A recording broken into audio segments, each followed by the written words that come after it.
You may never have thought of yourself as a person who has genius residing within you.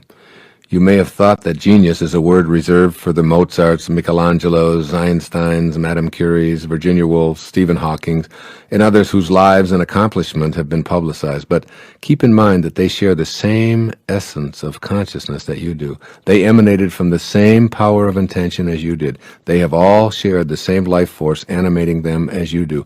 Your genius is in your very existence, awaiting the right circumstances to express itself. There is no such thing as luck or accidents in this purposeful universe. Not only is everything connected to everything else, but no one is excluded from the universal source called intention. And genius, since it's a characteristic of the universal source, must be universal, which means that it's in no way restricted. It's available to every single human being. It certainly can and does show up differently in every single one of us. The qualities of creativity and genius are within you, waiting your decision to match up with that power of intention. Changing your energy level to access the genius within you. Higher energy is the energy of light, which is a way of describing spiritual energy. The 7 phases of intention are the ingredients of this spiritual energy. When you shift your thoughts, emotions, and life activities into these realms and deactivate the lower energies of the ego, the God force within you begins to take over. It's so automatic that it travels faster than your thoughts. This is why your thoughts about how you did it are so bewildering. The higher energy level actually transcends thought, moving into vibrational harmony with the source energy of intention. As you release ego-dominated thoughts, which convince you that you're doing these amazing things and you are responsible for these unbelievable accomplishments, then you begin to tap into the power of intention. This is where the genius that you truly are resides.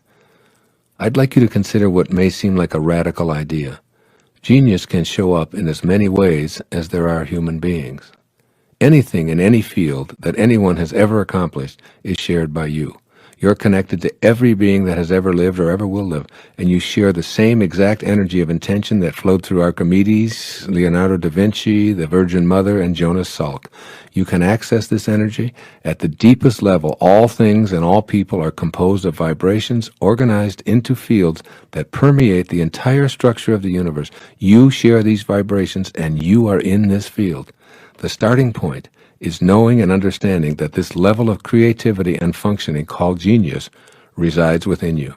Then begin to deconstruct doubts about your role here. Make a commitment to raise your energy levels to vibrate harmoniously with the field of intention, despite attempts by your ego and other egos to dissuade you. Expanding your reality. Pay attention to yourself in ways that allow the expansion of the infinite possibilities that you're potentially capable of. You may decide, as I have, that repairing an automobile and surfing in the ocean aren't what you're going to enjoy doing. You leave these activities to others, and you use your genius to engage in pursuits that please and attract you.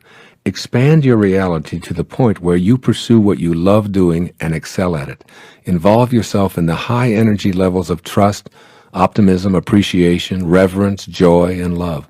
That means love for what you're doing, love for yourself, and love for your genius, which allows you to immerse yourself in any activity and enjoy the process of experiencing it fully. Trusting your insights. The process of appreciating your genius involves trusting those inner flashes of creative insight as being worthy of expression. Never, but never regard any creative thought that you're having as anything other than a worthy potential expression of your inner genius. The only caveat here is that these thoughts must be in vibrational harmony with the 7 phases of intention. Inner thoughts of hatred, anger, fear, despair, and destruction simply don't foster creative insights. The low-energy, ego-dominated thoughts must be replaced and converted to the power of intention. Your creative impulses are real, they're vital, they're worthy, and they crave expression. The fact that you can conceive of them is proof of this. Your thoughts are real, they're pure energy, and they're telling you to pay attention and get that connecting link to the power of intention polished up through living at different levels than you've accepted as normal or ordinary. At these levels, everyone is a genius. Appreciating the genius in others. Every person you interact with should feel the inner glow that comes from being appreciated, particularly for the ways in which they express their creativity. A core theme which strengthens the flow of the power of intention is wanting for others as much as you intend for yourself. Appreciating the genius in others attracts high levels of competent energy to you. By seeing and celebrating the creative genius, you open a channel within yourself for receiving the creative energy from the field of intention.